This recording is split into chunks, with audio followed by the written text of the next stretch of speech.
Nakigtagbo ang Mandawi City Contact Tracer Team sa Department of Health aron hisgutan ang mas epektibong sistema sa pagpahigayon sa contact tracing. Si Nico Sereno sa report.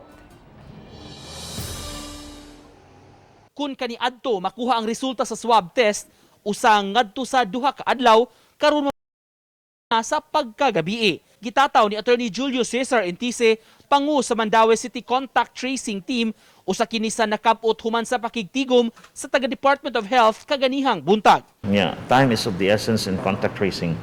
We cannot afford any delay in contact tracing.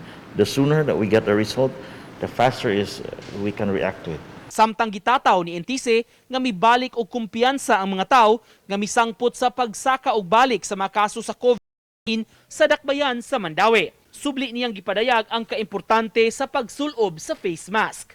Wearing mask is not so much about protecting yourself. It's actually protecting others from being infected by you. Okay, you'll never know.